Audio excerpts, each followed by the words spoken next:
अस्सलाम वालेकुम and a very good morning तमाम देखने वालों को सिटी एफएम में खुशामदीद। मैं हूं आपकी मेज़बान ज़ीना सरफराज और एक हसीन सी खूबसूरत सी सुबह में आप सभी को खुशामदीद कहती हूं।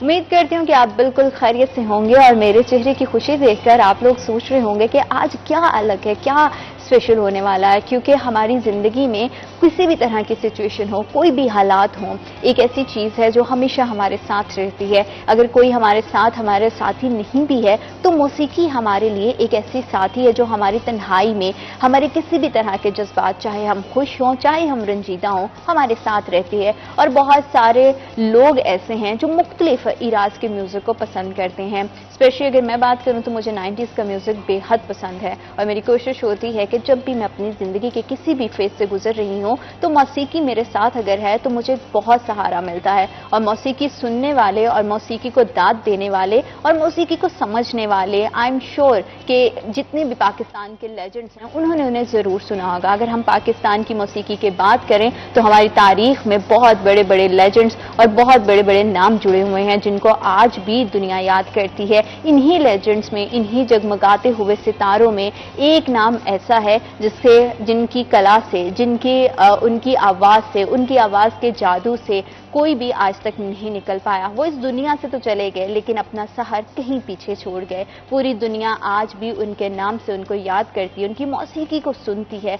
जी हाँ, आप समझ गए होंगे, जब भी गज़ल का नाम आता है, जब भी मौसीकी की बात होती है तो पाकिस्तान के लेजेंड मेहदी हसन साहब की बात ना हो, ऐसा कैसे हो सकता है। पूरी दुनिया उनकी गायकी के गुण गाती है। वो तो दुनिया से चले गए लेकिन आज भी उनकी गायकी सबके दिलों में घर किए हुए है। मेहदी हसन का ताल्लुक राजस्थान भारत से था और वहीं पे वो पैदा हुए। 1927 को उन्होंने इस एक मौसीकी के घराने में आंख खोली और अपने वालिद की सरपरस्ती में उन्होंने मौसीकी के सफर का आगाज किया। पाकिस्तान शिफ्ट हो गए और उसके बाद पूरी दुनिया में जिस तरह से उन्होंने अपनी मौसीकी का लोहा मनवाया उससे किसी को इनकार नहीं। आज वो इस दुनिया में तो मौजूद नहीं है लेकिन दुनिया में उनके टैलेंट का, उनकी आवाज़ का, उनके आवाज़ के सहर का जादू आज भी छाया हुआ है। चाहे अंग्रेज हों, चाहे किसी भी मजहब से, किसी भी कम्युनिटी से ताल्लुक़ रखने वाले लोग हों, मौसीकी के जो भी लवर्स हैं, जो भी शायकीन मौसीकी हैं, उनके लिए मेहदी हसन एक लेजेंड है। और इसी की वजह से, क्योंकि मौसीकी को किसी भी सरहद की कैद नहीं होती, पूरी दुनिया में से सुना जाता है। उनकी गायकी की बदौलत, उनकी गज़लों की बदौलत उन्हें शहंशाह मौसीकी कहा जाता है, शहंशाह गज़ल कहा जाता है और आज भी वो लोगों के दिलों में जिंदा है। अगर उनकी मौसीकी की, उनके गीतों की और उनकी गज़लों की बात की जाए तो उनकी बड़ी मशहूर गज़लें हैं जिसमें रंज ही सही, रफ्ता रफ्ता वो मेरी और मुझे तुम नज़र से गिरा तो रहे हो, इस तरह की बहुत सारी बेशुमार। और आप सुन के हैरान होंगे कि उन्होंने 25,000 से ज़ायद गीत और गज़लें रिकॉर्ड करके एक तारीख रकम कर दी। जी हाँ, 25,000 से ज़ायद रिकॉर्ड्स उनके मौजूद हैं जिन्हें आज भी लोग सुनते हैं, पसंद करते हैं। खुशी में भी, गम में भी हमेशा से मौसीकी तो हमारा साथ देती है लेकिन मेहदी हसन साहब लेजेंड थे, लेजेंड हैं और लेजेंड रहेंगी। मौसीकी की दुनिया में चमकता हुआ सितारा मजीद चमक रहा है। आज वो दुनिया से तो चले गए लेकिन हमारे दिलों में आज भी जिंदा है। आज का ये खुसूसी प्रोग्राम उन्हीं के नाम है, उन्हीं की ज़िंदगी के हवाले से बात करेंगे। कुछ पन्ने, कुछ अहद, क्योंकि मौसीकी के बड़े अहम अहद हैं और उनकी ज़िंदगी के हवाले से बात करेंगे। हमारे साथ मौजूद हैं ख़ास मेहमान जफर डोगर साहब, ब्यूरो चीफ सिटी 41, और कुछ ही देर में मेहदी हसन साहब के बेटे भी हमें ज्वाइन करेंगे। उनकी ज़ाती ज़िंदगी के बारे में भी हम बात करेंगे। अस्सलाम वालेकुम सर। वालेकुम अस्सलाम। कैसे हैं आप? अल्हम्दुलिल्लाह बिल्कुल ठीक ठाक। सर, आज का मौजू बड़ा खास है क्योंकि मौसीकी से मुझे तो बड़ा लगाव है और जितना मैंने आपको जाना है आप भी मौसीकी के बड़े ही दिलदादा भी हैं और बड़ा उसको दाद भी देते हैं, बहुत सराहते हैं। मेहदी हसन साहब को कितना सुना है और कौन सी उनकी गज़ल आपकी सबसे ज़्यादा फेवरेट है? बहुत शुक्रिया ज़ीनत। एक तो आज आपने पाकिस्तान के इतने बड़े प्लेबैक सिंगर के बारे में बताया व्यूअर्स को, और मैं समझता हूँ कि इस पे जितनी भी बात की जाए कम है। ख़ास तौर पे म्यूज़िक लवर्स जो हैं उनके लिए मेहदी हसन साहब की ज़ात, उनका फ़न, उनकी शख्सियत, उसमें बहुत कुछ छुपा हुआ है और बहुत कुछ फूड फॉर थाट उनकी अपनी गुफ्तगू और उनके बारे में की गई गुफ्तगू में से मिलता है कि जो लोग खुदादा सलाहियतों के मालिक होते हैं और फिर रियाज करने के बाद रियाजत को कहते हैं। रियाज के बाद जो लोग फिर अगली से अगली मंजिल, जो परफेक्शन जिसे हम कहते हैं, उसकी तरफ जाते हैं। तो मेहदी हसन साहब जो हैं, उनको अल्लाह ताला ने दोनों सलाहियतें दी हुई थी। वो बैक वक्त बहुत ज़बरदस्त सिंगर थे, खुदादा सलाहियतें थी उनमें, यानी बॉर्न सिंगर थे वो। लेकिन वक्त के साथ साथ उन्होंने रियाज के ज़रिए इस तरह उन्होंने इतनी मेहनत की, इतना रियाज किया कि फ़न के साथ उनकी जो कमिटमेंट थी उन्हें वो मौसीकी की मिराज पे ले गई। और हकीकी मानों में जब उनके बारे में ये कहा जाता है कि वो शहनशाह गज़ल हैं, तो बिल्कुल गलत नहीं। उन्होंने बेशुमार गाने गाए, हज़ारों की तादाद में पाकिस्तानी फिल्मों में, उससे हट के गज़लें गाईं। प्लेबैक सिंगर थे वो, और गज़ल के मैदान में तो उनका कोई सानी नहीं पाकिस्तान में, तो बल्कि पाकिस्तान और बरसगीर दोनों को हम देखें तो अपने अपने अहद में बड़े बड़े लोग गुजरे हैं, लेकिन मेहदी हसन साहब का जो अहद था उसमें वो अकेले थे। बिल्कुल। और जिस तरह से उनकी पहली गजल जिसने बहुत पजीराई हासिल की, गुलों में भरे रंग, फैज अहमद फैज की, गुलों में रंग भरे बड़ी खूबसूरत है। सर उसके बारे में बताइए, उसने आपकी जिंदगी में कभी गुलों में रंग भरे आपकी जिंदगी में? इसमें तो जी मैं समझता हूँ जो भी कोई, एक तो लिखने वाले फैज साहब हों, हाँ, और गाने वाले मेहदी हसन साहब हों, तो फिर तो वाकई फिर उसका जो नशा है, गुलों में रंग भरे बादे नौ बहार चले, क्या बात, चले भी आओ कि गुलशन का कारोबार चले। कितनी खूबसूरती के साथ उन्होंने महबूब को इनवाइट कर रहा है कि आप आए, और ताकि कोई बातचीत हो सके और सिलसिला जुनबानी शुरू हो, गुलशन का कारोबार चले। ये इतना खूबसूरत कलाम है और इतनी खूबसूरती से गाया है मेहदी हसन साहब ने कि ये दहाइयों गुजर जाने के बावजूद आज भी तरोताज़ा लगता है कि जब भी कभी कोई सुने जो पुराने म्यूजिक से शगफ रखते हैं, क्लासिकल म्यूजिक से जिनको लगाव है, वो कभी भी इस कलाम को भूल नहीं सकते कि जितना खूबसूरत कलाम है और जिस खूबसूरती के साथ मेहदी हसन साहब ने गाया, वो अपनी मिसाल आप है और वाकई ये अमर हो गएगा। इसके साथ साथ वो देखें, रफ्ता रफ्ता वो मेरी हस्ती का सामा हो गए। वो माजी में जब हम झांक के देखते हैं तो आज तो खैर बड़ा लचरपन का दौर है, ये तो बिल्कुल अजीब व गरीब किस्म का दौर आ गया। इसमें तो कुछ आजकल के तो गाने जो हैं वो सुनने वाले नहीं देखने वाले होते हैं। तो वो दौर था जब लिखारी जो था, ये नगमा नगार होता था, शायर होता था, एक एक लफ्ज़ पे बहुत मेहनत करता, बहुत खूबसूरत गज़लें या गाने लिखते थे, और फिर जो धुनें तश्कील दी जाती थी, तरतीब दी जाती थी, म्यूजिशियन जो थे वो भी कमाल का म्यूज़िक उसको धुनें बनाते थे, और फिर गाने वाले उसमें जब अपनी आवाज़ का जादू जगाते थे वो चीज़ अमर हो जाती थी। अच्छा, आज के दौर की म्यूज़िक की और उस टाइम के म्यूज़िक की अगर हम थोड़ा सा उसको डिफ्रेंशिएट करें, 90s में या उससे पहले की जो गज़लें हैं, जो गीत हैं जो गाए गए, चाहे वो प्लेबैक सिंगर के तौर पर हो, हमारे फिल्म्स में हमने सुने हों, बहुत सारे हमारी जैसे अदाकारों की भी बात करें, वो अदाकारी करते थे तो लोगों को आज भी उनकी अदाकारी, उनके डायलॉग्स याद इसी तरह से मौसीकार के बारे में होता था। आज बहुत सारे म्यूज़िक आते हैं, कुछ एक लिमिटेड टाइम के लिए रहते हैं और उसके बाद लोग उन्हें भूल जाते हैं, नया एडिशन आता है, लोग उसके पीछे भागने लगते हैं। ऐसा क्या दोनों चीज़ों में फ़र्क था कि उस टाइम के गाने आज भी अमर हैं, आज की जनरेशन और आने वाली हर जनरेशन उस ईरा के गानों को सुनेगी, लेकिन अभी दौर हालांकि बहुत ज़्यादा टेक्नोलॉजी है, बहुत ज़्यादा तरक्की कर ली है, बहुत ज़्यादा हमारे पास अब तो ट्रेंड सेट होते हैं, लेकिन कहीं ना कहीं आज भी वही गीत मौसीकी को सहारा दिए हुए हैं, मौसीकी की दुनिया में जगमगा रहे हैं और लेजेंड्स इस दुनिया से चले जाते हैं, लेकिन उनका नाम बाकी रह जाता है। फ़र्क थोड़ा सा डिफ्रेंशिएट थोड़ा सा बताएं क्या है दोनों में? आपने जो सवाल किया ये मैं समझता हूँ पूरे एक मकाले का मौजू है, यानी इतनी इस पर रिसर्च करने की ज़रूरत है कि क्यों ऐसा है कि माजी के लिखे गए गाने और गाए गए गाने और जो धुनें जो उनकी तश्कील तरतीब दी गई वो एक सदाबहार क्यों लगते हैं। आज भी मौसीकी की दुनिया में उनका बहुत ख़ास मकाम है। बिल्कुल।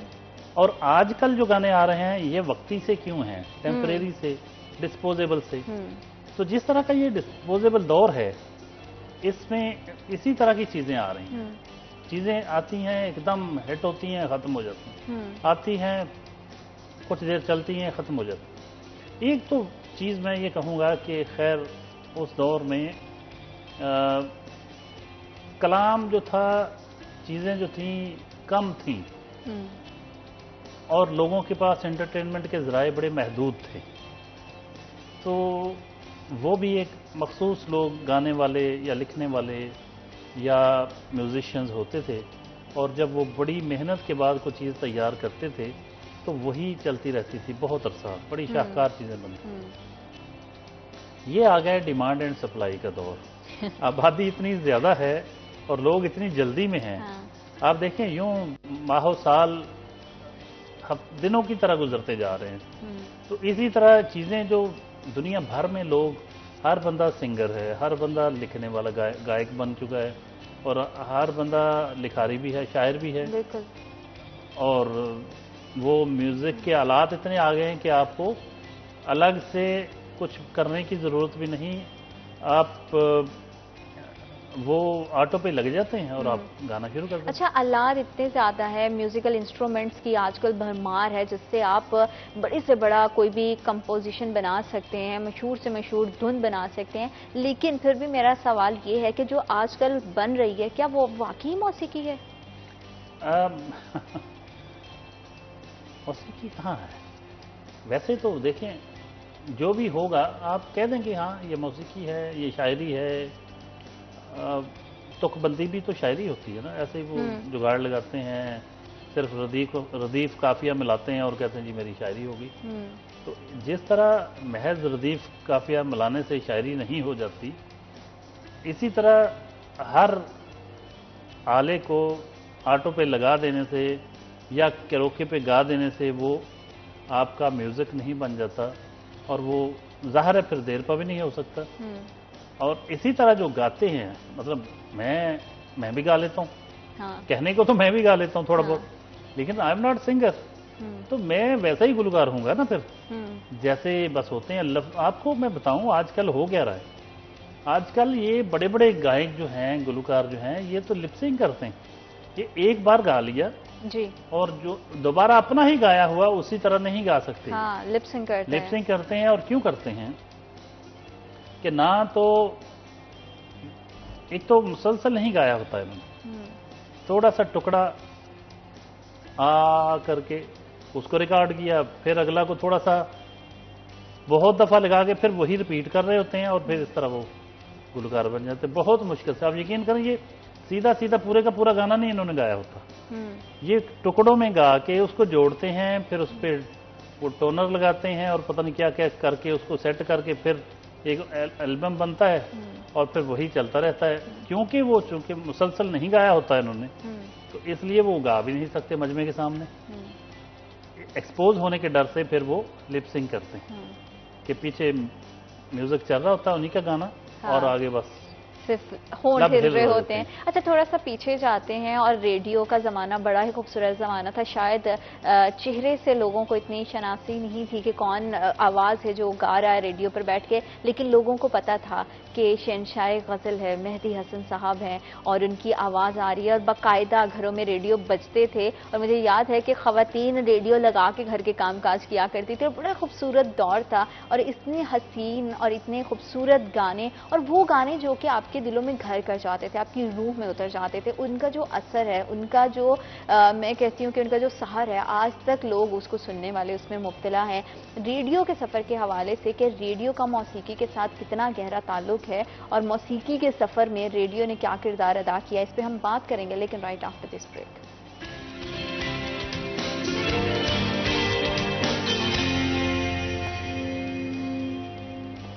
Welcome back after short break. आप देख रहे हैं सिटी एफएम, और आज का प्रोग्राम बेहद खास है, बहुत दिल के करीब है मेरे पर्सनली, क्योंकि मैं म्यूज़िक लवर हूँ। मुझे 90s का म्यूज़िक बहुत ज़्यादा पसंद है, जैसे मैडम के हम गाने सुनते हैं, और उसी तरह से शहंशाह गज़ल मेहदी हसन साहब के जितनी भी मौसीकी है, जो गज़लें हैं उन्होंने, और 25,000 से ज़ायद रिकॉर्ड्स, ये एक बहुत बड़ा नंबर है। और आजकल के दौर में तो हम सोच भी नहीं सकते कि किसी की इतनी बड़ी तादाद में गज़लें और गीत हों, और पूरी दुनिया उसे सुने, सराहे, और वो लोग भी जिस लैंग्वेज को नहीं समझते हैं। उर्दू को समझने वाले तो सुनते ही हैं, लेकिन ऐसे लोग जो उर्दू को समझते नहीं है, जिन्होंने कभी उर्दू के बारे में कुछ नहीं उनको पता है, अंग्रेज़ों की बात करें, फॉरेन कंट्रीज़ की बात करें, वो भी आज तक हसन साहब के गानों को, उनकी गज़लों को, उनकी मौसीकी को सुनते हैं, सराहते हैं और इस तरह से झूम उठते हैं, उनकी मौसीकी के सहर में इस तरह से नाचते हैं कि आज भी देखें तो एज पाकिस्तानी हमें बड़ा प्राउड फील होता है कि हमारे पास इतने बड़े बड़े लेजेंड्स, इतने नाम हैं। और शहंशाह गज़ल की जब बात हो तो और उनकी ज़ाती ज़िंदगी के बारे में कौन है जो नहीं जानना चाहेगा कि वो ज़ाती ज़िंदगी में कैसे थे, क्योंकि जब उनका दौर था मौसीकी का, आजकल तो इतना सोशल मीडिया का दौर है, मीडिया इतना ज़्यादा हुज हो गया है कि हर किसी के बारे में, उनकी ज़ाती ज़िंदगी के बारे में, सुबह कैसी है, शाम कैसी है, हर कोई जानता है। लेकिन हमारे 90s के स्टार्स जो कि आज भी हमारे दिलों में जिंदा हैं, उनकी ज़ाती ज़िंदगी कैसी थी? मौसीकी तो हमने बहुत सुनी है, लेकिन अपने घर में अपने प्यारों के साथ, अपने बच्चों के साथ कैसे थे और उनकी ज़िंदगी में उनको क्या चीज़ें पसंद थी। जिस तरह से मैंने जिक्र किया इंट्रो में भी, मैंने आपको बताया कि उन्होंने अपनी मौसीकी का आगाज़ अपने वालिद साहब की सरपरस्ती में किया, अपने बच्चों में उन्होंने ये हुनर किस तरह से उसको ट्रांसफ़र किया और आज तक उनके घराने से रिलेटेड शायद बहुत कम लोग जानते होंगे कि उनकी पर्सनल लाइफ कैसी थी। आज थोड़ा सा उनकी पर्सनल लाइफ के बारे में जानेंगे, क्योंकि उनके साहबजादे हमारे साथ मौजूद है। कामरान मेहदी साहब, वो भी मौसीकार हैं, बड़ी खूबसूरत आवाज़ है, बड़ी खूबसूरती से आज भी मौसीकी को ज़िंदा रखे हुए हैं। क्लासिकल म्यूज़िक का कितना दौर है, अभी कितना रुझान है, और मेहदी हसन साहब की ज़िंदगी के बारे में जानने की कोशिश करेंगे। आज उनसे हमारे साथ उन्होंने ज्वाइन कर लिया और उन्हीं के साथ मौजूद हैं नदीम अब्बास, कोऑर्डिनेटर है, जिनके जरिए कहते हैं ना कोई वसीला बनता है, तो उनके साथ कोऑर्डिनेट करने के लिए ऑर्गेनाइजर की अगर बात करें तो नदीम साहब भी हमारे साथ मौजूद हैं। अस्सलाम वालेकुम। वालेकुम। कैसे हैं सर आप? जी अल्हम्दुलिल्लाह। वेलकम कहते हैं आपको प्रोग्राम में, बहुत शुक्रिया आपकी तशरीफ आवरी का।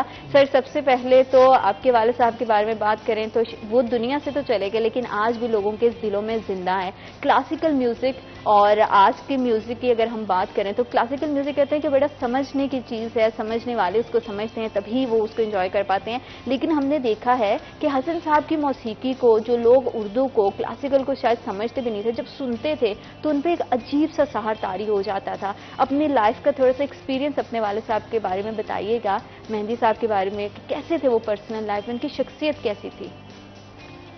नहीं, वो वैसे तो इतने बड़े लेजेंड थे, ऐसे लेजेंड 1000 साल में कोई एक पैदा होते हैं, और उनकी ज़िंदगी बहुत मसरूफ़ थी। अपने हम लोग तो जब छोटे थे तो कभी 3-3 महीने में 15 दिन के लिए वो आते थे कराची, और हम लोग बड़े खुश होते थे। सुबह तैयार होकर स्कूल जा रहे होते थे तो वालिदा हमारी बताती थी कि तुम्हारे अब्बू सो रहे हैं, शोर नहीं करो।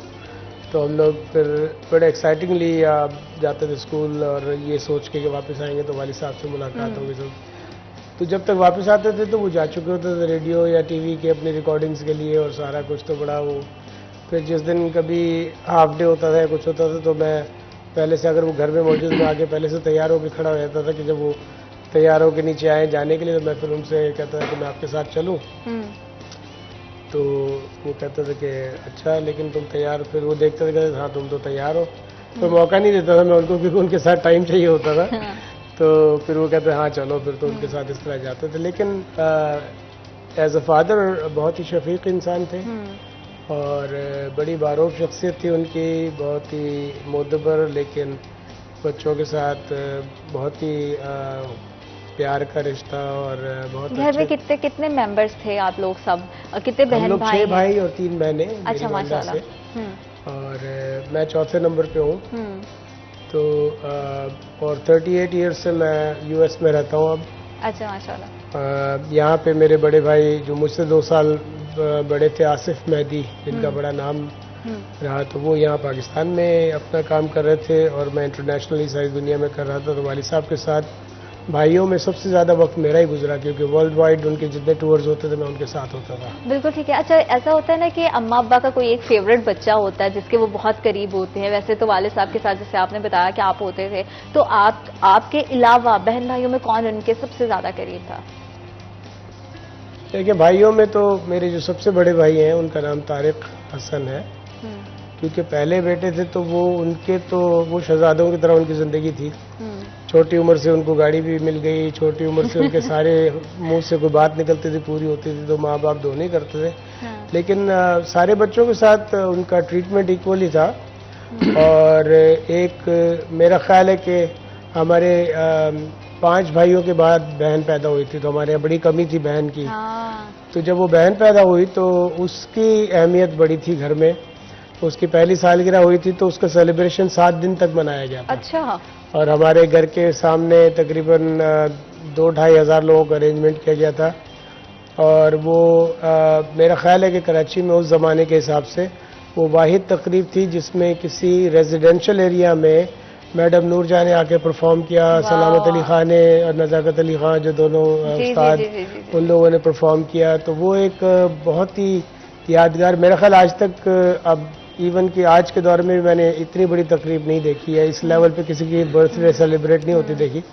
तो मेरी जो बहन थी हमसे छोटी लेकिन वो बहनों में सबसे बड़ी और पहली थी, तो उसका बहुत वालिदा ने भी और वालिद ने सब ने बहुत किया। बिल्कुल ठीक है। अच्छा, जैसे आप बताते थे कि आप जब सुबह में उठते थे तो वालिद साहब सोए होते थे, फिर इंतजार करते, कभी ऐसा हुआ कि अपनी रिकॉर्डिंग्स में, तब क्योंकि उस टाइम पे रिकॉर्डिंग्स बहुत लंबी लंबी चला करती थी और बड़ा मसरूफ शेड्यूल होता था, रेडियो पाकिस्तान का भी एक बड़ा सुनहरा दौर और लोग बड़ा शौक से रेडियो सुना करते थे, कभी ऐसा होता था कि कई कई दिन गुजर गए और अब्बा के साथ मुलाकात ही नहीं हुई और इंतजार कर रहे हैं कि अच्छा वो वापस आएं और फिर उनके साथ एक नशिस्त हो?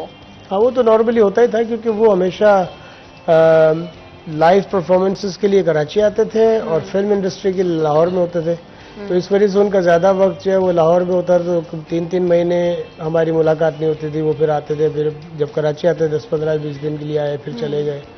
तो वो तो था। और फिर जब वो आते थे तब भी उनकी मसरूफियत इतनी होती थी कि हमारी कई कई दिन मुलाकात नहीं होती थी, जबकि वो शहर में ही होते थे। हाँ।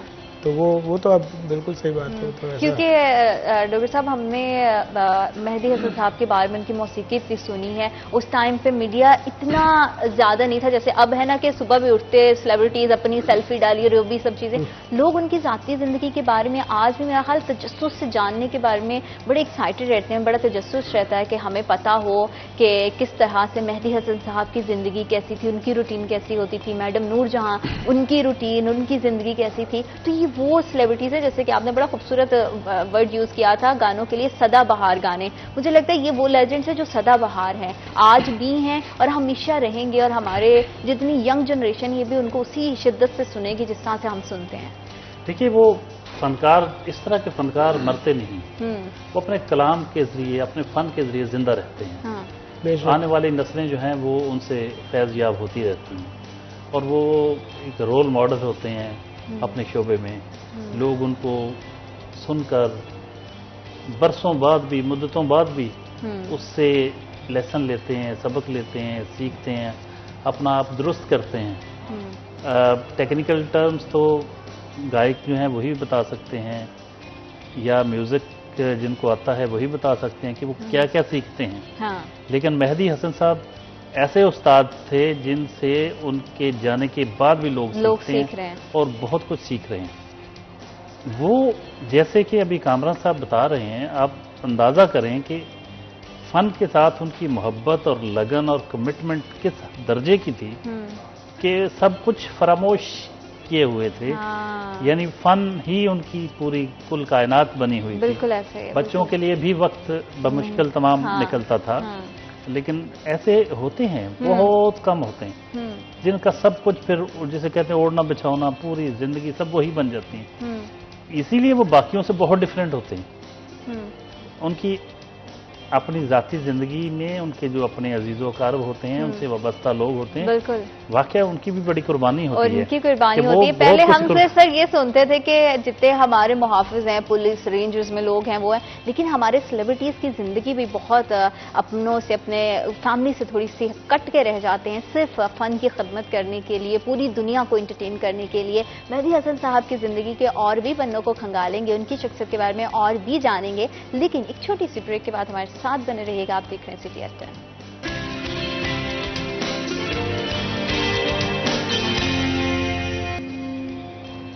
Welcome back after a short break. आप देख रहे हैं सिटी एट 10 और आज का प्रोग्राम मेरे दिल के बहुत खास है क्योंकि ऐसे लेजेंड्स जिनके बारे में हमेशा से हमने सुना है, जिनकी मौसीकी को हमेशा से सुना है, आज उनके बारे में पर्सनली जानने का मौका मिल रहा है। I am very happy. मुझे बड़ी खुशी हो रही है कि आज हमारे साथ मेहदी हसन साहब के साहबजादे कामरान साहब मौजूद हैं। उनके भी सफ़र के बारे में जानेंगे, लेकिन सबसे पहले मैं नदीम साहब आपसे जानना चाहूँगी कि जब ये यहाँ पर पाकिस्तान वापस आए और जैसे कि मैं ब्रेक में इनसे जान रही थी कि कितने टाइम के बाद आए और 8 साल के लंबे अरसे के बाद यहाँ पे आए, फैसलाबाद में कैसा वेलकम मिला और कैसे लोगों ने रिस्पॉन्ड किया और किस तरह से कितना ज़्यादा वो एक्साइटेड हैं? जी अस्सलाम वालेकुम। सबसे पहली बात तो ये है कि मेरे लिए बड़े प्राउड की बात है कि मैं एक शहनशाह के बारे में बात कर रहा हूँ। बिल्कुल। तो वो बिल्कुल म्यूज़िक की दुनिया के शहनशाह हैं और मैं समझता हूँ कि ये लफ्ज़ बहुत छोटा है उनके लिए कि वो अपने फ़न में इससे मज़ीद आगे थे। बिल्कुल ऐसा ही है। तो कामरान भाई से मेरी काफ़ी टेलीफोनिक बड़ी कन्वर्सेशन रहती है, तो म्यूज़िक के हवाले से, रिलेशंस के हवाले से। तो मैंने इनको फोर्स किया काफ़ी कि आप एक दफ़ा पाकिस्तान तशरीफ़ लाएं। हाँ। और जो आपकी लेजेसी है उसको बरकरार रखें। तो इनकी मेहरबानी की कि तशरीफ़ लाए। मेरी रिक्वेस्ट पे, दोस्तों की रिक्वेस्ट की सबने। तो अब ये सूरत हाल है कि ऑल ओवर पाकिस्तान ये प्रोग्राम कर रहे हैं माशाल्लाह। फैसलाबाद में इनका क्या शेड्यूल है ताकि हमारे देखने वालों को पता चले? आर्ट काउंसिल में हमारा शेड्यूल है। जी जी, इंशाल्लाह वो भी जल्द ऑर्गेनाइज करेंगे। इसके बाद लाहौर में है, साहिवाल में, पाकिस्तान के जितने भी बड़े शहर हैं, सब बड़े शहरों में जहाँ भी आर्ट काउंसिल हैं, बड़े बड़े प्रोग्राम्स हैं, वो चल रहे हैं अभी। हाँ। और अब खुशी की बात ये है कि लोगों ने उतने पुरतपाक अंदाज से इनको सराहा। जो पुरानी यादें थी वो दोबारा, क्योंकि इनके गले में वही सुर बोलता है, बिल्कुल वही चीजें, क्योंकि इनके खून में है, ब्लड में है वो चीजें। बिल्कुल। तो ये सारी चीजें जो हैं सवाए इनके किसी और में नहीं हो सकती। और एग्जैक्टली और मैं देख रही हूँ कि आपकी ना फिजिकली अपीयरेंस में भी वो मुशावत है और देखने वालों को एकदम से अगर आपको पहली नजर में देखें तो उनको लगेगा कि वो मेहदी हसन साहब को देख रहे हैं। वैसे तो हमारे दिलों में जिंदा है, लेकिन आपकी सूरत में बड़ा ही मैं समझूंगी कि लोगों के लिए एक तोहफा होगा एंटरटेनमेंट के तौर पर कि फैसलाबाद की आवाम महसूस हो कि आपकी मधुर आवाज से। सर, अपनी गुलकारी के आगाज का बताइएगा कि आपने ये मौसीकी का सफर कैसे शुरू किया? आई एम श्योर मुझे ये पूछने की तो बिल्कुल जरूरत नहीं कि आप किससे इंस्पायर हैं, क्योंकि मौसीकी के घराने में आप पैदा हुए हैं। तो अपने जरा सफर के आगाज का बताइएगा कि ये सिलसिला कैसे? ये आगाज तो खैर जब से मैंने होश संभाला, सबसे पहले तो मैं समझता हूँ कि अल्लाह ताला की बड़ी ख़ास रहमत है हम लोगों के। मैं एक ऐसे घराने में पैदा हुआ, इतने बड़े लेजेंड के घर में पैदा हुआ। तो मेरे वालिद साहब का, मेहदी हसन साहब का जो लेवल था उनकी गायकी का और कलाम का इंतखाब और हर चीज़, वो बहुत ही मेच्योर किस्म का काम है। और उसमें अक्सर लोग जो है अपने मिड 30s में 40s में जाके समझने लगते हैं उन गज़लों को, उन गानों को, और उस लेवल उनका मेच्योर होता है, डेवलप करते हैं। तो मेरी ये खुशनसीबी क्योंकि मैंने बचपन से ही असातिज़ा का कलाम सुना और इस तरह की गायकी सुनी, तो मेरा एक्सपोजर 9-10 साल की उम्र में, 11 साल की उम्र में वही था जो 40 साल की उम्र में किसी का होता है, क्योंकि उठते बैठते हर वक्त वो सुना।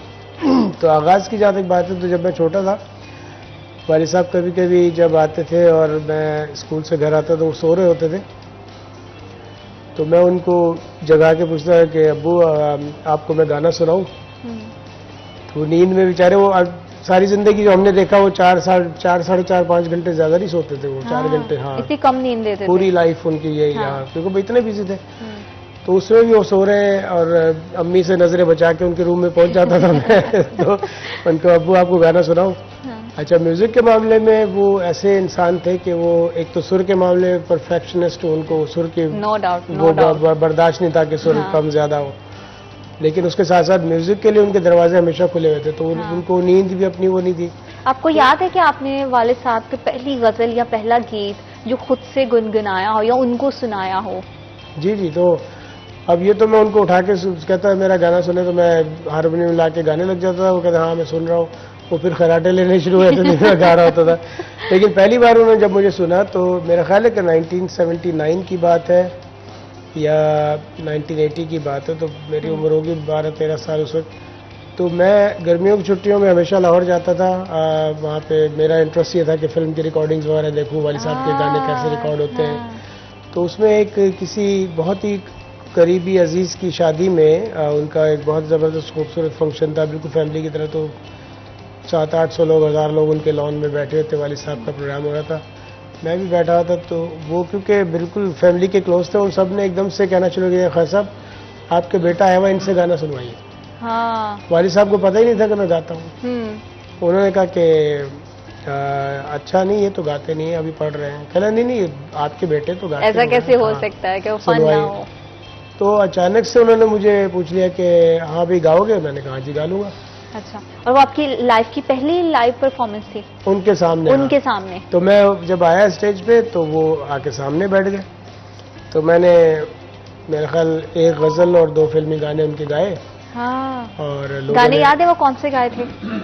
मेरा ख्याल है गजल तो मैंने गाई थी, या तो अफसर मेरा शाहाना बनाया होता है, बहादुर शाह जफर साहब की वाह गजल। वाह। और गाने मेरा ख्याल है कि लागी रे गाया था मैंने, मुझे याद नहीं सही से बहुत। तो वो गाने गाए और ये तो उसके बाद लोग बड़े वालिद लेकिन साहब- आपको उनका रिएक्शन तो याद होगा कि हाँ, आपने वही जो उसी गाया तरफ था आ रहा हूँ मैं। तो वो लोग बड़े कि खान साहब बेटे ने बड़ा अच्छा गाया। वापस आकर उन्होंने स्टेज पे आके बोला, हाँ बच्चा अभी पढ़ रहा है, कोई तारीफ नहीं, कुछ नहीं, वो गाना शुरू हो गया। तो उसके तो बाद थोड़ी जब- मायूसी नहीं हुई उस टाइम पे कि मैंने गाया, लोगों ने इतनी दाद दी और वालिद साहब ने कुछ भी नहीं रिएक्ट नहीं, किया? मायूसी नहीं थी।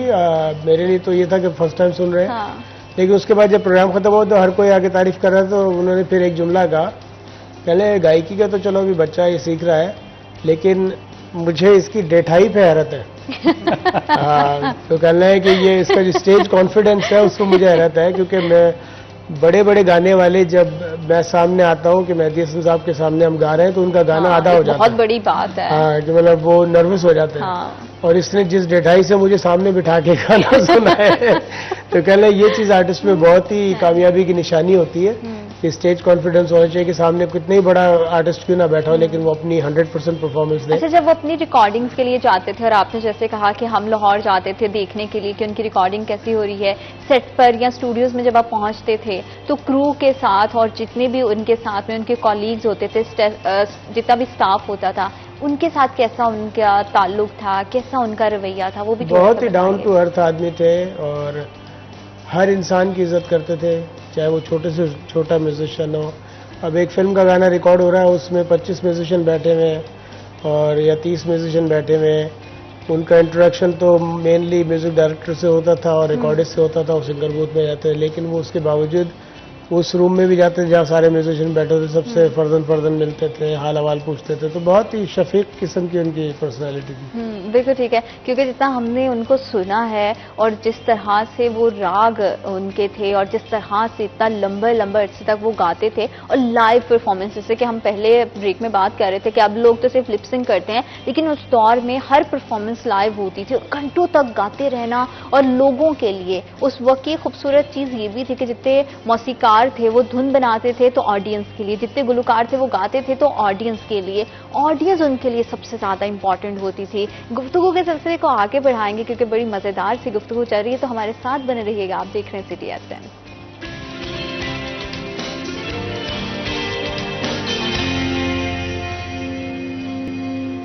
Welcome back after short break. आप देख रहे हैं सिटी एट 10 और मेरी खुशी आपको मेरे चेहरे से आया हो रही होगी। मेरा ख्याल है मैं और मुझ जैसे बहुत सारे लोग जिनको मौसीकी के साथ जिनका बड़ा गहरा ताल्लुक है। और रोगर साहब, आप भी बड़ी मौसीकी सुनते हैं, तो मेहदी हसन साहब की कोई फेवरेट गजल जो आप आज तक भी सुनते हैं और जब भी आपको वक्त मिलता है और आप जरूर सुनते हो? देखिए, इससे पहले मैं अचानक मुझे याद आई एक बात कि हमारे यहाँ पाकिस्तान में फीमेल सिंगर्स में 2 को बहुत ज़्यादा सुना जाता है। एक इंडिया से लता मंगेशकर और पाकिस्तान में मैडम नूरजहां। मैडम, बिल्कुल। एक बार किसी ने सवाल किया, मैंने इंटरव्यू पढ़ा मेहदी हसन साहब का, कि ये दोनों की आवाज़ में क्या फ़र्क है। बड़ा मुश्किल लगता था कि दोनों बहुत बड़ी गुलकार हैं। तो मुझे जब मैंने ये सवाल पढ़ा तो मैं खुद एक लम्हे के लिए रुक गया। मुझे था कि कैसे मवाजना होगा, क्या अल्फाज हो सकते हैं। और उनकी तो दोनों मद्दाह थी, बिल्कुल ऐसे बहुत ज्यादा, मैडम नूरजहां भी और हाँ। लता भी। मेहदी हसन साहब बिल्कुल की आवाज की तो वो दीवानी थी। हाँ। अगला जुमला जब मैंने पढ़ा तो कमाल, वो एक उस्ताद ही कह सकता है जी। मेहदी हसन साहब ने कहा कि लता की आवाज में पाकीज़गी है अरे वाह क्या वाह, बात। और क्या नूरजहां की आवाज में पुख्तगी है। बात। अरे वाह वाह वाह वाह। वो मुझे बहुत अच्छा लगा कि यार कमाल है कि दोनों की आवाज वाकई ऐसे है हाँ कि उधर पाकीज़गी और पुख्तगी। मैडम को जितना पुख्ता बिल्कुल दूर ठीक था है। जिस तरीके क्योंकि से और वो- जिनको पूरी दुनिया मानती है, जिनके बारे में पूरी दुनिया बात करती है, उनके बारे में जितना हम बात करें सर कम है। कभी जिंदगी में हम वापस तो नहीं, रिवर्स तो नहीं टाइम को कर सकते कि मेहदी साहब को कभी हम सुन पाए, लेकिन आज आप हमारे साथ मौजूद हैं तो मैं जरूर चाहूंगी कि आप हमारी ऑडियंस के लिए कोई अपनी फेवरेट गजल जो मेहदी हसन साहब की आपकी सबसे फेवरेट, आपके दिल के बहुत करीब हो, थोड़ी सी अगर आप मेरी ऑडियंस के लिए गुनगुना दें। जी जी ज़रूर। तो फेवरेट तो मैं क्या कहूँ, उनका हर आइटम ही अपने आप में एक माइलस्टोन है। तो मैं पॉपुलर कोई एक सुना देता हूँ। जिंदगी में तो सभी प्यार किया करते हैं, जिंदगी में तो सभी प्यार किया करते हैं, मैं तो मर कर भी मेरी जान तुझे चाहूँगा, जिंदगी में तो सभी प्यार किया करते हैं। बहुत खूबसूरत, और लगा कि ऐसा दिल को छू गई है, और लिटरली मुझे गूज़बम्प्स भी आ गए सिर्फ एक आपका एक अभी आप जो है वो गुनगुनाई है लाइन। अच्छा, आज सर तो आपके मेहमान भी हैं आज 41 के, तो कैसा इनकी शख्सियत को आपने कैसा पाया, आपके साथ इनका इंट्रैक्शन जब फर्स्ट टाइम हुआ और आपने इनको दावत दी प्रोग्राम की, थोड़ा सा बताइए जरा सर की पर्सनैलिटी के बारे में। ये आरफ भाई की मेहरबानी कि उन्होंने जब बताया कि वो सिटी 41 बेसिकली आपके प्रोग्राम के मेहमान हैं, तो हमने उनसे गुजारिश की कि जो भी जिनसे भी आपका राब्ता है, हाँ क्योंकि मेरा तो इनसे पहले नहीं था राब्ता, तो उनसे रिक्वेस्ट करें कि वो हमारे प्रोग्राम के लिए भी टाइम निकालें आज 41 के साथ। तो उनकी मेहरबानी, उन्होंने ये पेशकश कबूल की, बहुत शुक्रिया उनका। मैंने इनके बारे में जो सुना है, मेरा इंटरेक्शन नहीं है, और अभी अभी जो मैंने गज़ल सुनी इनके मुंह से, तो सच्ची बात है कि आप अगर इनको हारमोनियम के साथ सुने, मैं पूरी जिम्मेदारी से ये कह रहा हूँ कि ये इतनी खूबसूरत आवाज़ में इन्होंने गुनगुनाया, साथ अगर वो हारमोनियम भी हो तो यही लगेगा कि उस्ताद मेहदी हसन साहब दोबारा लौट आए हैं। बिल्कुल बिल्कुल। बहुत खूबसूरत आवाज़ है, बहुत खूबसूरत शख्सियत के मालिक हैं। ये इंटरनेशनली बहुत प्रोग्राम्स करते हैं दुनिया भर में, उधर ही होते हैं।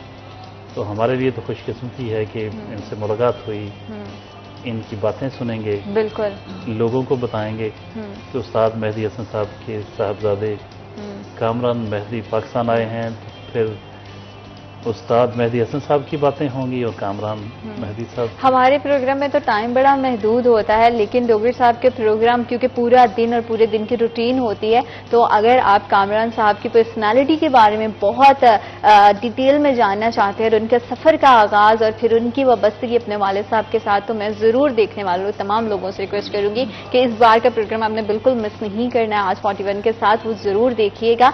और सर थोड़ा सा आपने ये अगर मैं ये पूछूं कि मौसीकी तो जाहिर बात है उनकी फर्स्ट प्रायोरिटी थी और प्रैक्टिस करना वो तो लंबे, लेकिन जब फुर्सत के औकात में बैठते थे, खाना पीना हर किसी का शौक होता है, मेहदी साहब को क्या पसंद था खाने में, क्या खाते थे शौक से? मेहदी हसन साहब जो है वो सुर खाते थे, अरे वाह वाह वाह, क्या बात, और क्या सुर में ही डूबे रहते थे। क्या खूबसूरत बात है। तो वाह। मैंने जो उनको जैसा पाया जिंदगी में, उनका पैशन मैंने ऐसा देखा कि हम अपनी यंग एज में भी एनर्जी लेवल हमारा बहुत हाई होता, तो मैं शोज़ करता हूँ रात को 8:30-9 बजे 10 बजे प्रोग्राम शुरू हुआ तो 2-3 घंटे का प्रोग्राम करते, लेकिन कभी कभी वो लोग इतना प्यार दे रहे थे, मोहब्बत देते हैं कि सुबह के 4 बज जाते हैं, 5 बज जाते हैं।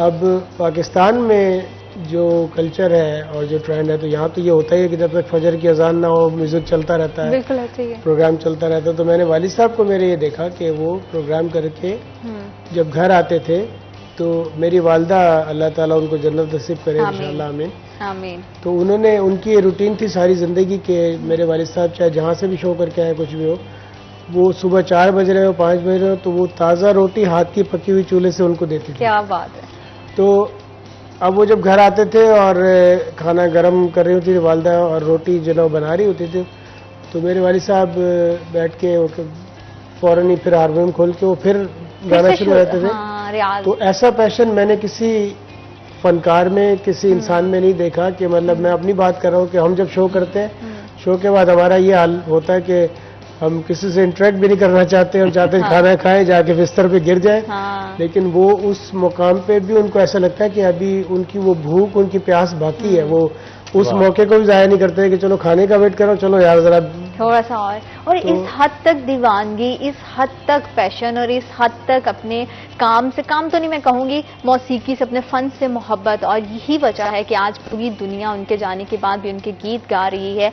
वो सबके दिलों में घर किए हुए हैं और लेजेंड कभी मरते नहीं, लेजेंड हमेशा रहते हैं और उनके गाने भी हमेशा रहेंगे। जब तक भी मौसीकी लवर्स मौजूद हैं तब तक म्यूजिक को सुनने वाले और म्यूजिक की दुनिया में एक नाम रहेगा और वो है शहंशाह गज़ल मेहदी हसन साहब का। बहुत शुक्रिया, आपका क्या प्रोग्राम है हिस्सा बने, थैंक यू सो मच। और यहीं पे लेंगे छोटी सी ब्रेक और ब्रेक के उस पार दोबारा से आपसे मिलते हैं।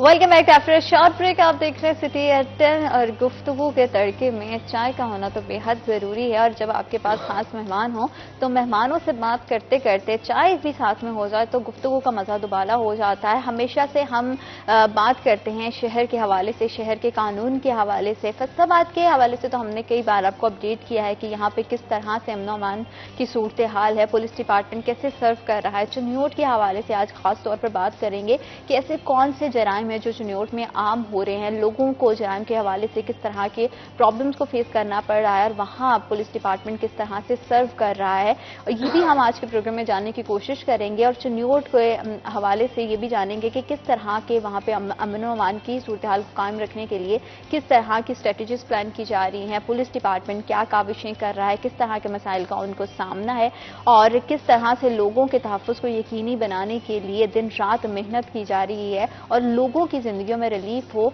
इसके लिए लोगों का साथ में, शहरियों का, चुनियोट के वासियों का पुलिस डिपार्टमेंट के साथ ताउन करना कितना ज्यादा जरूरी है। तो आज के खास मेहमान से मैं आपका तारुफ करवाती हूं। हमारे साथ मौजूद है डीपीओ चुनियोट अब्दुल्ला अहमद साहब और उन्हीं के साथ क्राइम रिपोर्टर तैयब मकबूल। अस्सलाम वालेकुम। अस्सलाम वालेकुम। कैसे हैं आप दोनों? जी अल्हम्दुलिल्लाह। बहुत शुक्रिया आपकी तशरीफ आवरी का कि आप प्रोग्राम का हिस्सा बने। और तैयब भाई, जब भी हम बात करते हैं उसके साथ चाय अगर हो जाए तो मजा दुबाला हो जाता है, और अगर चाय हो टपाल की और चाय हो मजेदार और तेज कड़क चाय, क्योंकि कड़क चाय हमेशा से आपके लम्हात को और भी ज्यादा कड़क बना देती है, और टपाल की अगर तेज दम की बात की जाए तो इसका खास मजा, इसका जितना खूबसूरत रंग है, इसका जितना मुनफरिद ब्लेंड है, वो आपकी गुफ्तगू को और भी चार चांद लगा देती है। और इसकी तेज दम की सबसे खास बात यह है कि पीने से पहले जो इसकी बड़ी स्ट्रॉन्ग सी स्मेल होती है वो अपनी तरफ आपको जरूर मतवजा करती है। टपाल तेज दम जो बढ़ाए आपका दम और कभी ना रुके आपके कदम। तेज दम का दमदार रंग, बेहतरीन खुशबू और जायका जो लगे ठा कर दे आपको ताजगी का दमदार एहसास। टपाल आपके हर लम्हे को खास बनाता है और आपको दमदार चाय का मजा देता है और आपके गुफ्तगू के लम्हात को और भी ज्यादा खास बना देता है। टपाल तेज दम दे दमदार और कड़क मजा हर कप में। तेज दम की चाय आपको दे एक ताजगी का एहसास जो लगे ठा करके। तो इसलिए अपने गुफ्तगू के लम्हात को और भी खास बनाना चाहते हैं तो तेज दम के टपाल तेज दम की चाय पिएं, अपनी जिंदगी को एंजॉय करें, मजे करें। और वैसे भी कहते हैं कि हर निशिस्त तब तक अधूरी है जब तक चाय उसमें ना हो। तो चाय हमारी एक बड़ी खास दोस्त है, साथी है, जो हमारी गुफ्तगू के लम्हात को बड़ा खास बनाती है। इसी के साथ हम प्रोग्राम में आगे बढ़ेंगे और जानेंगे कि चाय की चुस्कियां भरते हुए कि किस तरह के शहर के हालात हैं, चुनियोट में किस तरह के जराइम चल रहे हैं और किस तरह से पुलिस उसमें अपनी बेहतरीन कारकर्दगी दिखा रही है। सर, अगर पूछें तो आजकल क्या हालात चल रहे हैं अमन अमान की सूरत हाल के हवाले में, जाने चुनियोट की क्या सूरत हाल है, वहाँ के शहरियों को किस तरह के जराइम का सामना करना पड़ रहा है? जी बिस्मिल्लाहिर्रहमानिर्रहीम। थैंक यू टू सिटी 41, आपने मुझे आज इस लाइव प्रोग्राम में इनवाइट किया। पुलिस का जो कि काम इस तरह का 24 आवर्स हमारी ड्यूटीज़ होती हैं और पुलिस की रिस्पॉन्सिबिलिटी कभी भी ख़त्म नहीं होती। खुसूसी तौर पर जो हमारे त्यौहार हैं, ईदैन हैं या कोई भी जो सिचुएशन है जो उसमें पुलिस एक्टिव रहती है। लेकिन खुसूसी तौर पर क्राइम को कंट्रोल करना हमारी मेन जिम्मेदारी है और इसको निभाने के लिए पुलिस का हमारा अमला हर वक्त तनदेही से काम कर रहा होता है। तो जहाँ तक बात है कि आजकल जो क्राइम है, तो जो क्राइम्स हैं उसमें हमारे पास ज़्यादातर जो क्राइम रिपोर्ट होते हैं जो 15 के थ्रू, वो है राजनी, स्नैचिंग वगैरह, और उसमें जो माल यानी प्रॉपर्टी है वो ज़्यादातर मोबाइल फ़ोन स्नैचिंग होती है या जो भी कैश उसमें है। तो इसके लिए हम ऑलरेडी अपनी पिकटिंग भी बढ़ाते हैं, पेट्रोलिंग भी बढ़ाते हैं, लेकिन इस तरह के जो क्राइम हैं वो गलियों में कहीं ना कहीं जहां भी राजनों को या डाकुओं को मौका मिलता है वो अपनी कार्रवाई करने की कोशिश करते हैं। बिल्कुल ठीक है। तो ये हमारा जो मेन सिटी के जो एरियाज हैं वहाँ पर ये मसला है।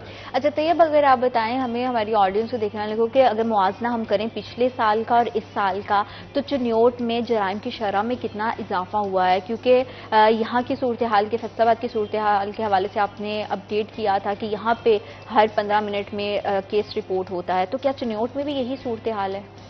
शुक्रिया दीदी। सबसे पहले तो मैं आपको ये बताऊं कि चिन्योट एक जिला झांग की तहसील हुआ करती थी, बुहाना के साथ ये लगती थी तहसील थी। उसके बाद इसका एक रेवेन्यू की सूरत हाल देखते हुए और जराइम की सूरत हाल देखते हुए फिर इसको डिस्ट्रिक्ट बनाने का फैसला किया गया था। और उस वक्त जब इस तहसील में ये तहसील थी, यहाँ पे मर्डर के बड़े वाक़यात थे, दुश्मनी पे, ओल्ड एनिमिटी पे मर्डर, गैरत के नाम पर ऑनर किलिंग, ये सारा कुछ।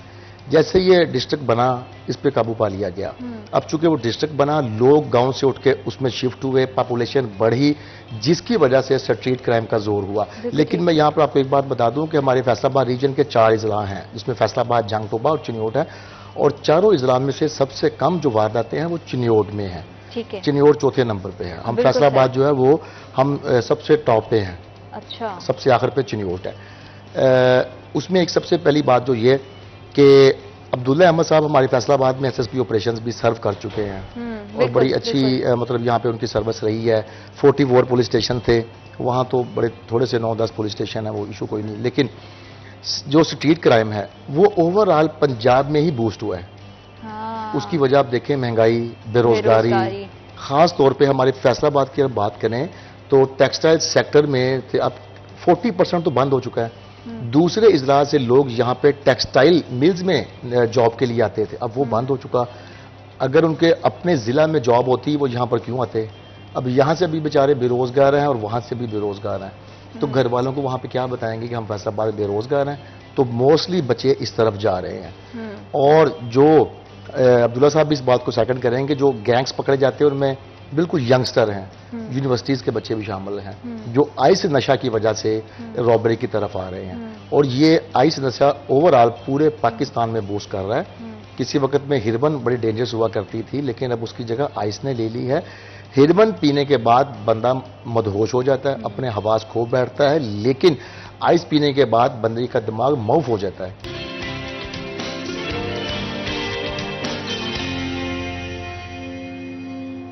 Welcome back after short break. आप देख रहे हैं सिटी एट 10। और चिन्योट में जराइम की क्या सूरत हाल है, शरह किस तरह से बढ़ रही है? और अच्छी बात यह है कि अब केसेस रिपोर्ट होने लगे हैं, क्योंकि माजी में हमने देखा था कि जुर्म होता था लेकिन वो जुर्म छुप जाता था। लेकिन अब पुलिस की कारकर्दगी इतनी बेहतरीन हो गई है, नेटवर्क इतना स्ट्रांग हो गया है, और लोगों के अंदर जो बहाल होता एतमाद है, वो सबसे ज्यादा अच्छी बात है कि लोग अब केसेस रिपोर्ट करने लगे हैं, आवाज उठाने लगे हैं। और जब आवाज उठाते हैं तो तभी एक अच्छा साइन है, एक पॉजिटिव साइन है कि आप जुर्म को कंट्रोल करेंगे और कोई भी मुजरिम कानून की गिरफ्त से दूर नहीं रह पाएगा। अगर सर चिन्योट शहर की बात करें तो वहां पे ह्यूमन इंटेलिजेंस का क्या किरदार है?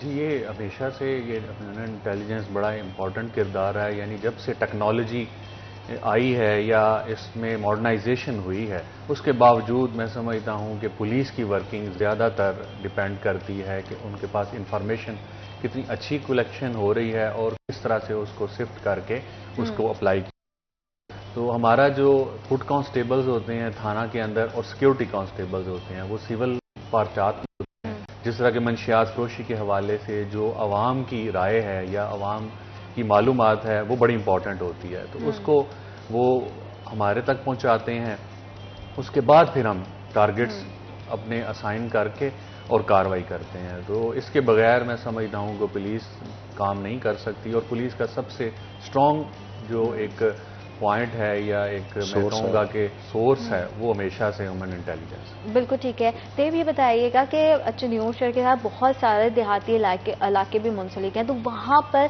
किस तरह से जराइम की क्या नौयत है? क्या ज़्यादा क्राइम देहाती इलाकों में देखने में मिले हैं या शहरी इलाके इसकी जद में ज़्यादा हैं? जीनत, देहाती इलाकों में पूरे फैसलाबाद रीजन में स्ट्रीट क्राइम सिटी एरिया के निस्बत कम है। अच्छा। वहाँ पे लड़ाई झगड़े, वहाँ पे ऑनर किलिंग, वहाँ पे ओल्ड एनिमिटी पे मर्डर्स, जिस तरह हमारे ये नवाही इलाका हमारा तांदियाँ वाला, आज सुबह वहाँ पे 3 लोग मर्डर हुए हैं ओल्ड एनिमिटी पे, उनके साथ का दुश्मनी चल रही थी। इस तरह के वहाँ पे ना जराइम ज़्यादा है।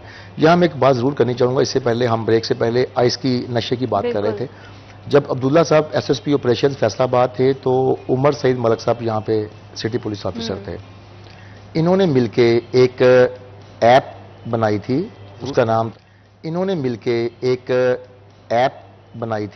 उसका नाम था ब्रेकिंग द आइस। ओके। वो ऐप लॉन्च की गई। वो तमाम यूनिवर्सिटीज, कॉलेजेस, जितने भी एजुकेशनल इंस्टीट्यूट्स हैं, उनके तुलबा को दी गई। उस यूनिवर्सिटी में आइस का इस्तेमाल देखें, किसी भी नशे का इस्तेमाल देखें, आपको शक पड़े कि ये फरोख्त फलां लोग कर रहे हैं, फौरी तौर पे वहाँ पे एप्लीकेशन पे आप कंप्लेंट करें। आपका नाम भी जाहिर नहीं किया जाएगा, इस नेटवर्क को तोड़ा जाएगा, क्योंकि तलीमी इदारों में ये चीज़ बढ़ती जा रही है। बढ़ती, नौजवान लड़के तो लड़के, लड़कियां भी इसकी एडिक्ट हो रही हैं।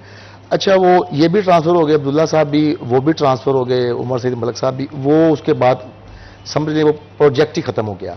वो प्रोजेक्ट अगर तसलसल से चलता रहता, ये 2-3 साल पुराना प्रोजेक्ट है, तो आज मैं समझता हूँ बेहतरीन हमारे आइस का मौजूद थी। तो क्या गवर्नमेंट लेवल पर इस हवाले से कोई काम नहीं किया जा रहा है, या कोई इस तरह की कोई प्लानिंग या इस तरह की कोई ऐप, जैसे आपने ब्रेकिंग आइस के नाम से बताई, अगर इस तरह की कोई ऐप मुतारिफ करवा दी जाए जहाँ पे लोग कंप्लेंट फाइल कर सकें बिला दरेग, बगैर किसी खौफ के कि उनका नाम आ जाएगा? क्योंकि अब अच्छी बात यह भी है कि अगर आप रिक्वेस्ट करते हैं कि हमारा नाम ना जाहिर किया जाए, तो पुलिस डिपार्टमेंट भरपूर अंदाज से आपकी प्राइवेसी का ख्याल रखती है। तो गवर्नमेंट लेवल पर क्या किया जा रहा है इस हवाले से? जीने देखें, कौमी लेवल पे इस पे आप जब इसका मंशिया डे आता है, उस पर सेमिनार्स होते हैं। उसके बाद जिम्मेदारी ultimately in law enforcement agencies पे डाल दी जाती है। नारकोटिक्स फोर्स है और हमारी पुलिस डिपार्टमेंट है, काम सिर्फ यही कर रहे हैं। अगर हम ये देखें कि नशे के खिलाफ, नारकोटिक्स के खिलाफ काम कौन कर रहा है, तो आपको टॉप पे पुलिस नजर आएगी, दूसरे नंबर पे आपको नारकोटिक्स फोर्स नजर आएगी, जबकि एक्साइज डिपार्टमेंट का एक बाकायदा एक यूनिट है जो मंशियात के खिलाफ काम करता है, लेकिन वो बिल्कुल जीरो पे है। उनके पास उनका यही बहाना है, रिसोर्सेज नहीं। हालांकि रिसोर्सेज पुलिस के पास भी बहुत कम है। मुतअद्दिद बार आपके प्रोग्राम में ये बात हो चुकी है, लेकिन उसके बावजूद वो काम कर रहे हैं। 3-4 मुकदमा का मतलब है 6-7-8 किलो डेली रिकवर हो रही है। छोटे छोटे मुकदमा अलग से हैं। और जो बंदा 9C में जाता है, आई मीन वो 1.5-2 किलो उसके रिकवर होती है, इसका मतलब फरोख्त कर रहा है। ठीक, अब उसके नेटवर्क के लिए भी कोशिश की जा रही है। नेटवर्क आप इलाका गैर से शुरू होता है, उसमें हमारी और अदालतों की रिस्पॉन्सिबिलिटी है कि अगर एक बंदा इलाका गैर से मोटरवे पर चढ़ता है, तो क्यों उसको मोटरवे पर चेक नहीं किया जाता? मोटरवे पर कोई सिस्टम नहीं है। आप मेरी गाड़ी चोरी करें, सल्फ लगाएं, सीधा मोटरवे पर ले जाएं, डीजी खान, कोई नहीं पूछेगा आपको रास्ते में। ये चीजें जब तक डिपार्टमेंट सारे पुलिस को सपोर्ट नहीं करेंगे, अपनी अपनी रिस्पॉन्सिबिलिटी अदा नहीं करेंगे, पुलिस क्या करे? पुलिस पे और बहुत सारे बर्डन्स हैं। लॉ एंड ऑर्डर सबसे बड़ा बर्डन है। अब एक सियासी जमात उठती है, प्रोटेस्ट शुरू कर देती है, पुलिस की सारी नफरी वहां पे लग जाती है। तो उस जो क्राइम है वो भी पुलिस ने रोकना है। लोगों के पर्सनल मसाइल हैं, घर में झगड़ा हो गया, कह लें कि जो ब्लैक स्पॉट्स हैं वो देखकर जो लोकल क्रिमिनल्स हैं उसका फ़ायदा उठाते हैं और उसमें स्नैचिंग की रिपोर्ट्स हमारे पास आती हैं। मैं पिछली बात को थोड़ा सा उसमें इजाफा करूंगा कि जो मंशियात के हवाले से ऑलरेडी एक हमारी सेंट्रलाइज पंजाब के नंबर है, जो बेस ऑनलाइन आप उस पर रिपोर्ट करवा सकते हैं और उसमें तमाम जो मालूमात है वो मख्फी रखी जाती है, नाम और एड्रेस वगैरह, वो हमें डिस्ट्रिक्ट में कन्वे की जाती है और फिर हम उसके ऊपर कार्रवाई करते हैं या हम उसकी इंक्वायरी करके कि क्या ये मालूमात सच पर मबनी है, हकीकत पर मबनी है, तो ये एक हमारे पास इसका सेंट्रलाइज सिस्टम है जो कि अवाम उन्नास उसको इस्तेमाल कर सकते हैं। बिल्कुल ठीक है। और हालांकि जैसे आपने कहा कि एरिया ज़्यादा रिस्की है और वहाँ पे ज़्यादा स्नैचिंग होती है, तो रात के औकात में क्या वहाँ पे फिर तैनाती स्पेशली की जाती है स्टाफ की, ताकि इस तरह की वारदात को रोका जा सके? जी बिल्कुल, हमने इस हवाले से जो बाईपास है उस पर मुकम्मल पिकटिंग किया, उसमें हमने मुकम्मल कवर किया हुआ है। और हमारी जो पेट्रोलिंग है वो उसके तमाम जो आप सर्कल कह रहे, सर्कुलर रोड है उस पर होती है, ताकि हम सुबह तक इसमें हमारी 10 बजे रात से लेकर सुबह 5 बजे तक बिल्कुल हाई अलर्ट होता है। इस दौरान में कोई पुलिस वाला इसमें कोई सुस्ती या गफलत नहीं कर सकता। उस वजह से हमारे लास्ट 2 मंथ्स में काफ़ी बेहतरी आई है और उसकी क्राइम कॉज में भी कमी आई है। बिल्कुल ठीक है। अच्छा, तो ये भी बताइएगा कि चिन्योट के शहरियों का कैसा ताउन है पुलिस के साथ में, उनका क्या पुलिस की कारकर्दगी पर क्या रद्द-ए-अमल है? जी देखिए, रेस्क्यू 15 पे किसी विक्टिम का कॉल कर देना जी, ये यही जाहिर करता है कि पुलिस पे अब ट्रस्ट डेवलप हो रहा है। माजी में लोग बिल्कुल, ये हम कॉमन बात थी, जी, भाई मेरा ये नुकसान हो गया पुलिस के पास जाओ, नहीं यार वहाँ पे खजल खुआरी होगी। अब ऐसा नहीं है, अब आपकी ऑफिसर तक बड़ी इजी एक्सेस है। कोई भी डीपीओ, कोई भी सीपीओ 2 घंटे डेली मस्ट बराह रास्त पब्लिक की एप्लीकेशन सुनेंगे, सुनते हैं। अदरवाइज भी ये जरूरी नहीं कि 2 घंटे, अगर आप 4 बजे तक ऑफिस में मौजूद हैं उस वक्त भी कोई साइल आ जाएगा, आप उसको भी सुनेंगे। माजी में ये भी होता रहा, एप्लीकेशन आई, डीपीओ साहब ने मार्क कर दी, बात खत्म। अब नहीं, अब मौका पर ही मार्क तो होगी, पूछा जाएगा एसएचओ को, मुतलका एसपी को, एसडीपीओ को कि क्यों भाई अभी तक ये मुकदमा क्यों दर्ज नहीं हुआ, या अभी तक ये पीओ क्यों नहीं पकड़ा गया, अभी तक कल्प्रिट्स क्यों नहीं आपने कस्टडी में लिए, क्या। अब चीजें बहुत चेंज हो गई हैं। बिल्कुल सही। आप देखें अब क्या होता है, मैंने रिसेंटली देखा एक वीवीआईपी की मूवमेंट थी, 2 नबीना अफराद, उनका फैसल नबीना सेंटर है बिल्कुल स्टेडियम के साथ, वो बड़ी दूर से आ रहे थे, वार्डन भागा गया, रश था वीवीआईपी मूवमेंट की वजह से, उसने तकरीबन 1 किलोमीटर से उनको लेके वहां छोड़ के अपनी ड्यूटी छोड़ के वापस अपने ड्यूटी पॉइंट पे आया। अब कम्युनिटी पुलिसिंग बहुत ज्यादा हो रही है जी। और चिन्योट, हम उस चिन्योट को भी जानते हैं जो उसको कहते थे कि ये अभी तक ये गांव है, अब चीजें डेवलप हो गई हैं, अब उनकी पुलिस बड़ी डेवलप हो गई है। और मैंने आपको जिस तरह पहले बताया, अब्दुल्ला साहब ने सिंध में बड़े बड़े शहरों में सर्व किया हुआ है, हमारे फैसलाबाद में, जिसने फैसलाबाद में एसएसपी ऑपरेशन या इन्वेस्टिगेशन सर्व कर लिया, उसके लिए ये छोटे बाकी जिले इशू ही कोई नहीं है। सही, ठीक है, ये बहुत बड़ा आपको पता है हमारा जिला है। तो लोगों का ये ट्रस्ट है कि वहां पे मर्डर केसेस जो पहले वक्तों में थे, दुश्मनी पे मर्डर, ऑनर किलिंग, वो बहुत कम हो गई है। मैंने बताया कि क्राइम के हवाले से हमारे रीजन में सबसे नीचे चिन्योट ही है। बिल्कुल ठीक है। और जिस तरह से सर हमने देखा है कि फैसलाबाद में खवातीन एहलकारों की तादाद बहुत बढ़ गई है और बड़ा ये पॉजिटिव साइन है, खवातीन को खवातीन डील कर रही हैं। चिन्योट में खवातीन एहलकारों के हवाले से बताइएगा कि उनकी कितनी तादाद है और वहाँ पे खवातीन से रिलेटेड जितने भी क्राइम हैं उनको किस तरह से डील किया जा रहा है? हाँ जी, ये बड़ा अच्छा आपने सवाल किया। हमारा चूँकि मैडम वज़ीर आला पंजाब का विजन है कि ख़वातीन को हम ज़्यादा से ज़्यादा इस हवाले से पुलिस में भी और तमाम महकमों में उनका किरदार बढ़ाया जाए और जो क्राइम है ख़वातीन से रिलेटेड उनको ख़वातीन ही डील करें और उनकी इन्वेस्टिगेशन करें। तो इस हवाले से चिन्योट में बड़ी हमारी तकरीबन 100 के करीब की ख़वातीन अफसरान और मुलाजमान की तादाद है। रिसेंटली हमने जो रिक्रूटमेंट की उसमें भी उनके कोटा के मुताबिक, बल्कि कोटा से भी ज़्यादा उसमें दिलचस्पी का इज़हार किया था। तो हमारी लेडी कांस्टेबलान काफ़ी उसमें एक्टिव हैं। उसके साथ साथ हमने लेडी जो हमारी ऑफिसर्स हैं उनको तफ्तीशी जो असाइनमेंट्स दी हैं जी। ख़वातीन से रिलेटेड क्राइम या जो बच्चों से रिलेटेड क्राइम, हमारी इसमें तरजीह होती है कि उसकी तफ्तीश ख़वातीन करें।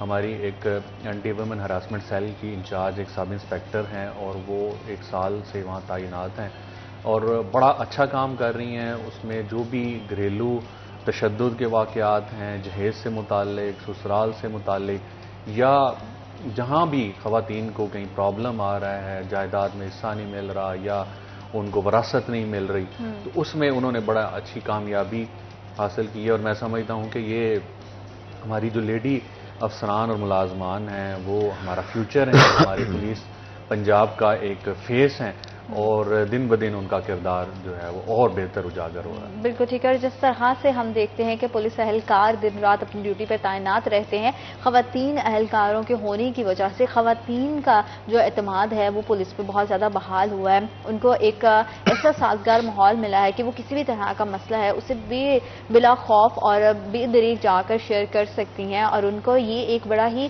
पॉजिटिव इनिशिएटिव है जो पुलिस डिपार्टमेंट की तरफ से लिया जा रहा है। इस तादाद में जैसे हम देख रहे हैं कि रोज़ ब रोज़ भर्तियां हो रही हैं नई, और उनमें खवातीन की तादाद जिस तरह से बढ़ रही है वो माशरे में बढ़ते हुए जराइम को काबू करने में अपना अहम किरदार अदा कर रही हैं। गुफ्तगू के सिलसिले को आगे बढ़ाएंगे वक्त और छोटी सी break. Will be right back after a short break.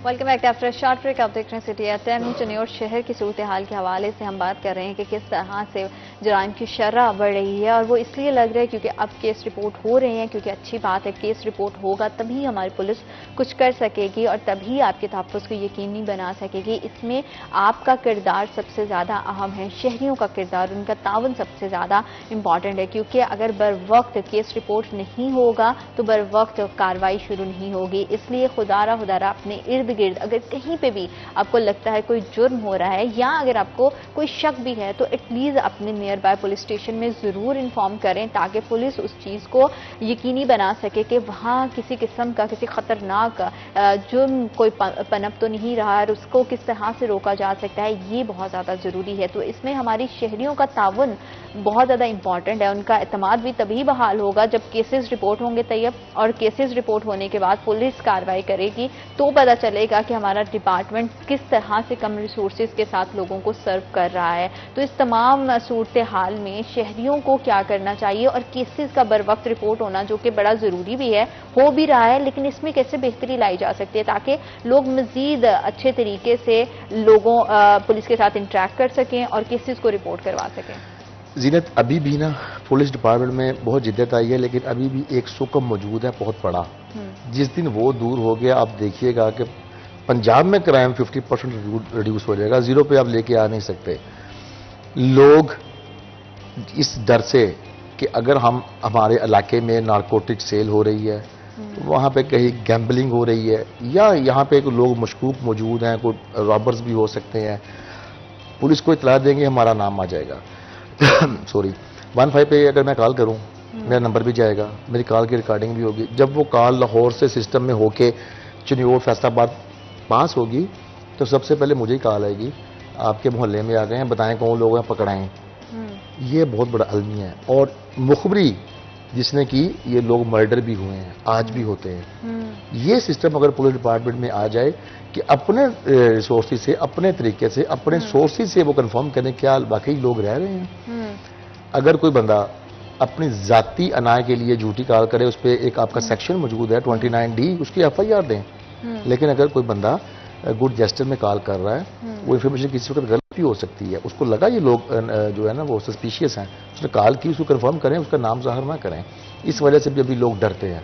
हाँ। लोग तभी कॉल करते हैं जब वो खुद विक्टिम हो, बिल्कुल उनके साथ कोई मसला फिर कॉल करेंगे। ओवरऑल इज्तिमाई बेहतरी के लिए वो कॉल डरते नहीं करेंगे कि पुलिस सबसे पहले मुझे आएगी। इस सिस्टम को हम कैसे स्मूथ कर सकते हैं कि जैसे हमें पता चले कि हमें सिर्फ शक है, शक की बिना पर हम नहीं चाहते कि हमारे माशरे में मजीद किसी तरह का जुर्म हो, और अगर कोई भी शहरी पुलिस डिपार्टमेंट से कांटेक्ट करता है और किसी भी लिहाज से वो अपना शक जाहिर करता है तो पुलिस डिपार्टमेंट इसमें किस तरह से कार्रवाई फिर करती है उस चीज़ को मेक श्योर करने के लिए कि वाकई जिस केस के बारे में, जिस जुर्म के बारे में रिपोर्ट हो रही है वो एक्चुअली है भी, एग्जिस्ट करता भी है या नहीं। उसमें ये है कि जब कॉलर कॉल करे तो मैं ये कहूँगा कि उनको चाहिए कि वो बताएं कि मुझे शक है कि यहाँ पर ये एक संगीन वारदात हो सकती है या यहाँ पर उस तरह के मुश्तबा मैंने हरकत देखी हैं।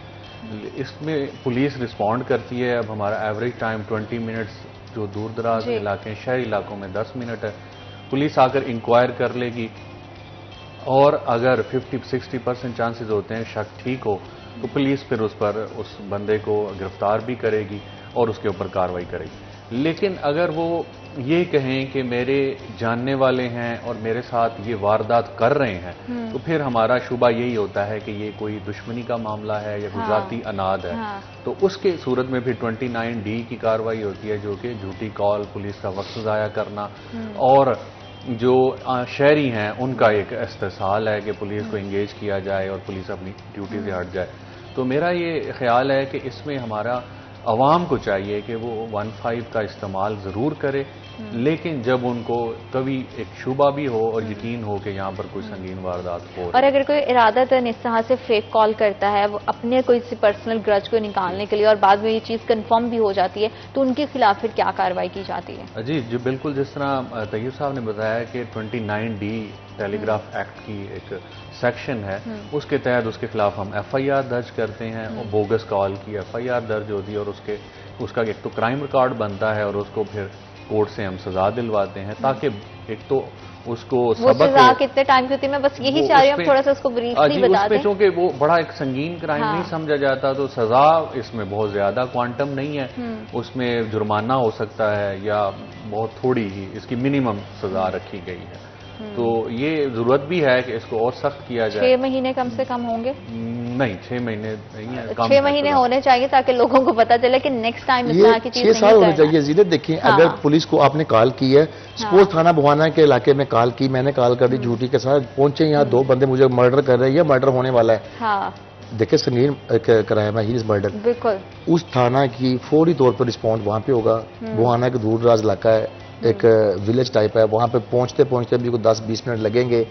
खुदा ना खास्ता पीछे से कोई रियल कॉल हो गई यस, तो फिर पुलिस क्या करेगी? फिर क्या 2 जगह पे रिस्पॉन्ड करना बहुत मुश्किल हो जाएगा और वो जो रियल रियल कॉल के कल्प्रिट्स हैं वो मौके से पकड़े नहीं जाएंगे। ये एक हीनियस क्राइम है, इसकी सजा हम पहले भी आपके प्रोग्राम बात करते हैं कि बहुत सारे क्राइम ऐसे हैं जिनकी अमेंडमेंट की जरूरत है। मैं कोई भी शख्स किसी की प्रॉपर्टी पे 10 अरब की प्रॉपर्टी पे कब्जा कर ले, बेलेबल ऑफेंस है। जी। कोई किसी के साथ 10 अरब का फ्रॉड कर ले, 420 बेलेबल ऑफेंस है। मतलब अब गैम्बलिंग मैं समझता हूँ बहुत बड़ा सोशल क्राइम है। बिल्कुल ऐसा ही है। आप जितना मर्जी बड़ा गैम्बलिंग का अड्डा पकड़ ले, सुबह जाते ही उसकी बेल आउट हो जाता है। इसी तरह ये हीनियस क्राइम है। बोगस कॉल की पुलिस को एंगेज किया, पुलिस के रिसोर्सेज वेस्ट किए, दूसरी तरफ रियल कॉल में नुकसान हो गया किसी शहरी को, कल्प्रिट्स भाग गए, पुलिस इन टाइम नहीं पहुंच सकी क्योंकि वो फेक कॉल पे बिजी थी। ये बहुत बड़ा क्राइम है। पुलिस के पास वैसे ही रिसोर्सेज कम है, फ्यूल इनको नहीं मिल रहा, स्टेशनरी इनको नहीं मिल रही, आपके सामने सारी चीजें हैं। उसमें इस तरह की हरकत मैं समझता हूँ बड़ी संगीन है। बिल्कुल ठीक है। और सर, जराइम को रोकने के लिए कम्युनिटी पुलिसिंग क्या किरदार, उसका क्या किरदार रहता है, इसके थोड़े से बेनिफिट्स तो हमें बताएं। जी, पुलिस जिस तरह के अवाम के लिए है, तो अवाम के बगैर पुलिस का चलना नामुमकिन है। तो इसी कॉन्सेप्ट को मद्देनज़र रखते हुए कम्युनिटी पुलिसिंग को मुतारफ़ करवाया गया। तो हमारे जो पुलिस के अफसरान हैं उनका जो पब्लिक के साथ इंटरेक्शन है वो ऐसा होना चाहिए कि वो उसमें कोई रुकावट ना हो। अब हम पब्लिक के साथ मिल के उनके जो ताजर बरादरी है, हमारे जो बाकी मुख्तलिफ ऑर्गेनाइजेशंस हैं जो कि शहर में होती हैं, उनके साथ मिलकर जिस तरह स्ट्रीट क्राइम को रोकथाम के लिए हम काम करते हैं, कैमरे लगवाना और उसके साथ साथ उनसे मालूमात लेना, और खुसूसी तौर पे जब लॉ एंड ऑर्डर की सिचुएशन होती है तो हमारी अमन कमेटियाँ इस हवाले से बड़ी ही इफ़ेक्टिव और कारआमद होती हैं। तो मैं ये समझता हूँ कि किसी भी शहर में, भले वो देहाती इलाका हो, बगैर कम्युनिटी के पुलिस का काम करना मुश्किल है। पुलिस उनकी मदद से, उनके ताउन से ही जराइम का कला कमा कर सकती है और उसके साथ साथ इलाके में मुकम्मल अमन जो है उसको यकीनी बना सकती है। बिल्कुल ठीक है। गुफ्तगू के सिलसिले को हम आगे बढ़ाएंगे, लेकिन वक्त एक छोटी सी ब्रेक का। हमारे साथ रहेगा। आप देख रहे हैं सिटी FM।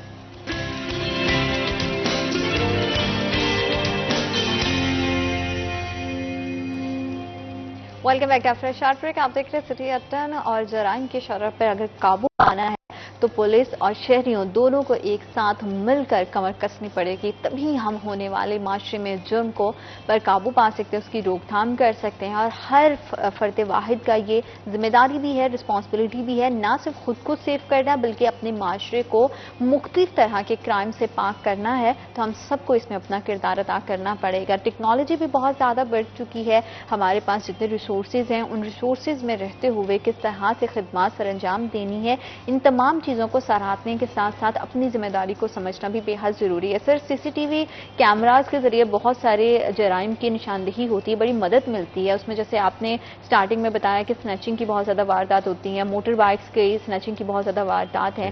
सीसीटीवी कैमराज के इंस्टॉल होने के बावजूद भी इस क्राइम में लोग इतने मतलब कि उनमें खौफ ही नहीं रहा है कि पता भी है कि यहाँ पे कैमराज इंस्टॉल्ड है, उसके बावजूद इस तरह की वारदातें होती हैं। तो पुलिस इन वारदातों को कंट्रोल करने में इतनी नाकाम दिखाई क्यों दे रही है? जी, जहाँ तक मैं बात करूँगा सीसीटीवी कैमरास के हवाले से, अभी ये प्रोजेक्ट्स स्टार्ट हुए हैं काफ़ी सिटीज़ में। तकरीबन 15 जो शहर हैं पंजाब के, वहाँ पर स्मार्ट सिटी प्रोजेक्ट चल रहा है, जिसकी लॉन्चिंग के बाद मैं समझता हूँ कि बहुत ज़्यादा विजिलेंस में, सुपरविजन में बेहतरी आएगी। क्योंकि चिन्योट जैसे शहर में जहाँ पर के बड़ी ज़रूरत है कि कम से कम 500 कैमराज हों, सिर्फ इस वक्त 120 कैमराज काम कर रहे हैं, जो कि सारे के सारे पुलिस ने लगवाए हैं और पुलिस ही उनकी मेंटेनेंस कर रही है। जबकि ये काम कम्युनिटी का है या जो लोकल एडमिनिस्ट्रेशन है उनका है कि वो इसमें आगे आए और उनकी मेंटेनेंस करें। एक बात। सेकेंडली, जहाँ पर वारदात होती है वो ज़्यादातर हैं, जैसे मैंने बताया कि बाईपास के एरियाज़, और वो ऐसे एरियाज़ हैं जहाँ पर के सीसीटीवी की आउटरीच नहीं है और वहाँ पर उस तरह से जो क्रिमिनल्स हैं उनको भी एक इल्म है कि यहाँ पर कैमराज अभी तक इंस्टॉल नहीं हुए, तो वो वहाँ पर वारदात करते हैं। लेकिन जब किसी भी कैमरा में उसकी विजिबिलिटी हो जाती है तो उसकी बुनियाद पर हमने बहुत सारे जो क्राइम है हमारे ट्रेस हुए हैं। रिसेंटली मोटरसाइकिल बाइक्स का हमने गैंग पकड़ा जो कि कैमरा के हमने जो पिक्चर से ट्रेस किया। उसके अलावा एक बुआना में रिसेंटली एक डकैती हुई, उसको हमने कैमरा से ट्रेस किया।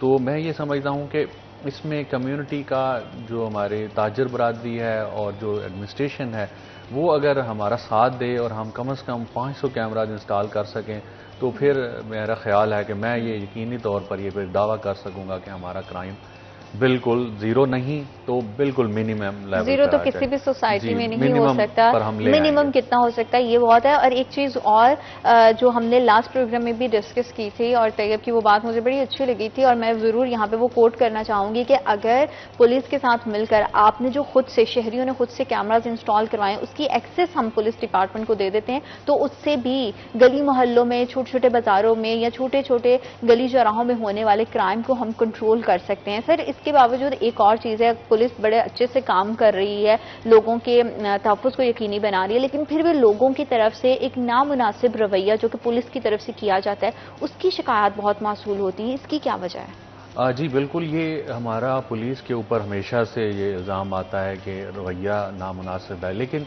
आप अगर देखें जो इसकी वजूहात क्या हैं कि पुलिस अगर सड़क पर हमारा सबसे बड़ा हमारा जो चेहरा है वो ट्रैफिक का स्टाफ है। अगर वो सिग्नल जंप के ऊपर, सिग्नल वायलेशन के ऊपर किसी शहरी को रोकते हैं तो वो उस पर भी लड़ाई झगड़ा करते हैं। अगर किसी से लाइसेंस मांगते हैं, किसी ने अगर हेलमेट नहीं पहनना, कवानीन की पासदारी नहीं कर रहा तो उस पर भी उनका एतराज़ होता है और फिर इल्ज़ाम ये लगाया जाता है कि जी पुलिस वाले का रवैया नामुनासिब है।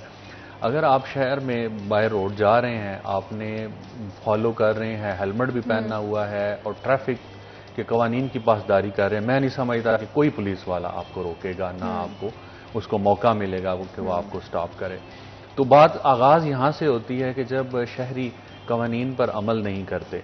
हाँ, जहाँ तक थाने की बात है, थाने में अब हमने जिस तरह हमारा जो फ्रंट डेस्क है हमने एक अमला उसका बना दिया है कि वो हमारे जो स्टेशन ऑफिसर्स हैं, असिस्टेंट हैं, वो पढ़े लिखे लड़के हैं, वो एग्ज़ाम के थ्रू आ रहे हैं और अब हमारा जो पुलिस स्टेशन का इमेज है वो उसमें बहुत बेहतरी आ रही है। जो एक थाना कल्चर का एक कहा जाता है उसमें बड़ी अच्छा हमने अब इम्प्रूवमेंट देखी है। जो स्पेशल इनिशिएटिव पुलिस स्टेशन हैं उनका बेसिक मकसद ही ये है कि शहरियों के साथ अच्छा बर्ताव हो, उनकी कंप्लेंट्स ली जाएं और उनको सुना जाए।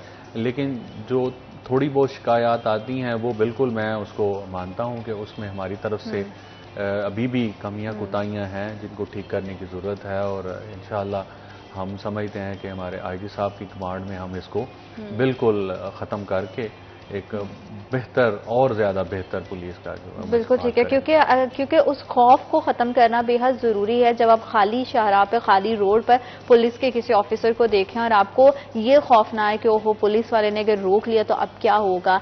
बेदरेग हमारे अंदर जो बढ़ती हुई जुर्म है उसकी एक बड़ी वजह यह भी है कि लोग बहुत डरते हैं। इस डर को खत्म करना बहुत ज्यादा जरूरी है और ये तभी पॉसिबल है जब हमारा पुलिस डिपार्टमेंट और हमारी आवाम एक पेज पर होंगे। दोनों के दरमियान का जो ताल्लुक है, जो कम्युनिकेशन गैप है, वो खत्म होगा। इस कम्युनिकेशन गैप को खत्म करना बहुत ज्यादा जरूरी है, तभी हम अपने माशरे से जुर्म को खत्म कर सकते हैं। और इसमें टेक्नोलॉजी का भी बड़ा अमल दखल है। तैयब, किस तरह की टेक्नोलॉजी हमारे डिपार्टमेंट्स में यूज हो रही है और किस तरह से वो मददगार साबित हो रही है जुर्म को कंट्रोल करने के लिए? अब तो बहुत सारी चीज़ें पुलिस के एक्सेस में हैं। पहले एक वक्त था कि इनको किसी की सीडीआर लेने के लिए बड़े पापड़ बेलने पड़ते थे, अब इनकी इजी एक्सेस है। इसी तरह अब लोकेशन में बड़ी इजी ले सकते हैं। इनको पीएफएसए की खिदमात हासिल हैं, क्राइम सीन यूनिट की खिदमात हासिल हैं। ये सबसे सॉलिड जो एविडेंस मैं समझता हूँ, जब किसी भी क्राइम सीन से आपने वो जो कलेक्शन एविडेंस की वहां से कर ली, वो एंड तक वो आपके साथ चलेगी। बिल्कुल ऐसे। उसमें अगर आप बिल्कुल ब्लाइंड हैं, ब्लाइंड मर्डर है, केस ट्रेस नहीं हो रहा, उसी से आप ट्रेस करेंगे, फिंगरप्रिंट से ट्रेस करेंगे, कोई और चीज़ आपको मिल जाती है। बहुत ज़्यादा है। लेकिन बात वही जो हर बार मैं करता हूँ, इनको स्ट्रेंथ भी उतनी देनी चाहिए। इनके पास नफरी नहीं है। देखिए, मैं पुलिस को हमेशा क्रिटिसाइज करता हूँ। हुकूमत इतने प्रोजेक्ट स्टार्ट करती है, इतनी चीजों के बारे में बात करती है, तो पुलिस के बारे में क्यों बात नहीं होती? पुलिस की नफरी को बढ़ाने के बारे में क्यों बात नहीं होती है? हमारी हाई अथॉरिटीज, हमारे जितने भी कानून साज इदारे हैं, क्या वो इस जरूरत को हमारी गवर्नमेंट के सामने नहीं रखते कि हमारे डिपार्टमेंट में इतनी जरूरत है? देखें, हमारे फैसलाबाद में हर दौर में मिनिस्टर भी रहे हैं और हमारे हर दौर में फेडरल मिनिस्टर भी रहे हैं, प्रोविंशियल मिनिस्टर भी। इसी तरह चिनौड़ भी ऐसे ही है, वो भी बड़ा फर्टाइल है इस मामले में। लेकिन किसी ने आज तक अपने जिले की बात नहीं की और किसी भी हुकूमत की प्रायोरिटीज में लैंड ऑर्डर है ही नहीं, ये बड़ी हैरान पुलिस डिपार्टमेंट है ही नहीं। हाँ। उनको देखें, अब मैं ऐसे एमएनए एमपी को जानता हूँ, सर तो नाम नहीं लेंगे, लेना भी नहीं चाहिए। आज भी आएंगे जी हमारे 2 कांस्टेबल ट्रांसफर कर दें। भाई आपका काम नहीं है। आप आके ये पूछ रहे हैं सीपीओ साहब, डीपीओ साहब बताएं क्या चाहिए। हाँ। मेरी सीएम से मुलाकात है, मेरी पीएम से मुलाकात है, क्या चाहिए आपको? हाँ। स्ट्रेंथ कितनी अप्रूव करवा के लेके आऊँ? गाड़ियां चाहिए आपको? कोई और आपको इनोवेशन लानी है? कुछ बताएं। नहीं, वो कहें जी मार के मोहर लगा दें बस। आप ये इस काम पे लगे हुए हैं। सियासत अभी भी गली मोहल्ले की कर रहे हैं। ओवरऑल कम्युनिटी का कोई नहीं सोच रहा, अपने शहर का। और कोई भी हुकूमत, पुलिस डिपार्टमेंट उसकी तरजीहात में नहीं है। अब ये जो हमारे निगरान वज़ीर थे मोहसिन नकवी साहब, और अब जो हमारी सीएम है मरियम नवाज, ये फोकस कर रही हैं। अभी उन्होंने कुछ दिनों पहले एक ऑफिसर को ये बात कही कि एमएनए एमपीएस का नाजायज काम आपने बिल्कुल नहीं करना। मैं उनको फेस करूंगी, लेकिन पब्लिक की शिकायत नहीं आनी चाहिए, काम करें। हाँ। ये कहा जाता है, लेकिन इसी के साथ साथ उनसे ये भी हम्बल रिक्वेस्ट है कि इनको रिसोर्सेज भी दें। कभी ये भी पूछ लें, आप मीटिंग करती हैं, ये भी पूछ लें उनसे कि आपको चाहिए क्या चाहिए। हाँ। हमारी फैसलाबाद की नफरी देखें, वैसे शर्मनाक बात है। 10 मिलियन प्लस हमारी पॉपुलेशन है, नफरी हमारी आज भी 8 साढ़े 8 हज़ार गिर्द घूम रही है। उसमें से लोग पंजाब कांस्टेबल में गए हुए हैं, उसमें से लोग छुट्टी पर हैं, उसमें कोर्स पे मौजूद हैं, दफातर में है, लैंड ऑर्डर सिक्योरिटी पे हैं। थानों में क्या है? कुछ भी नहीं। यही हाल चिन्योट का है, यही हाल है हर तरफ हमारे फैसला रीजन का। सर, जिस दिन ये मसाइल हल हो गए, आपको क्या लगता है कि कितना आसानी हो जाएगी डिपार्टमेंट के लिए और क्राइम को कंट्रोल करने में? जी, जैसा कि अभी मोहतरमा मरियम नवाज साहबा का बड़ा फोकस है लॉ एंड ऑर्डर के ऊपर, और वो रिसोर्सेज भी दे रहे हैं, तो हमारे जो पंजाब पुलिस है वो उसमें बेहतरी आ रही है रिसोर्सेज की। जहाँ तक मैं बात करूँ, अगर ऑयल PUL है और थानों के जो अखराजात हैं, हम एक फिक्स अमाउंट उनको देते हैं और इन एडवांस देते हैं ताकि उनके अखराजात स्पेशल इनिशिएटिव पुलिस स्टेशन के पूरे हो सकें। तो ऑलरेडी उसमें काफ़ी ज़्यादा पुलिस को फैसिलिटेट किया जा रहा है। लेकिन जहाँ तक बात है कि नफरी की भर्ती की, वो बिल्कुल हमारे मुताबिक उसमें मज़ीद ज़रूरत है, और वो आबादी जिस रफ्तार से बढ़ रही है उस रफ्तार से हमारी भर्ती नहीं हो पाती। अभी हमने रिसेंटली 4 माह पहले भर्ती की और अभी वो ट्रेनिंग पर चले गए हैं, तो मज़ीद हमारे पास अभी चिन्योट में नफरी की वैकेंसीज फिल अप हैं। तो ज़रूरत इस बात की है कि हम उसको बढ़ाएं और उसकी जो ज़रूरत है वो पूरी करें। तो ये एक लाजमी सी बात है कि रिसोर्सेज की कमी और उसका गैप जो है वो बड़ा चैलेंज रहता है। और जिस तरह से सीएम अगर इस पर काम कर रही हैं और फोकस कर रही हैं एंड वी आर होपिंग कि इस पर जल्द से जल्द इसको बेहतर करने के लिए वो कई अहम इकदाम लें ताकि हम अपने शहरों को महफूज बना सकें, शहरियों के तहफ़्फ़ुज़ को यकीनी बना सकें। पुलिस डिपार्टमेंट को ज़्यादा से ज़्यादा फैसिलिटेट करेंगे तभी हमारा माशरा जराइम से पाक हो सकेगा। बहुत शुक्रिया आप दोनों मेहमानों का, आप प्रोग्राम का हिस्सा बने। अल्लाह ताला आप सबके लिए बहुत सारी आसानियाँ पैदा करें। अपना बहुत ज़्यादा ख्याल रखिएगा। बशर्ते ज़िंदगी इंशाअल्लाह कल दोबारा आपसे मुलाकात होगी। अल्लाह के बाद।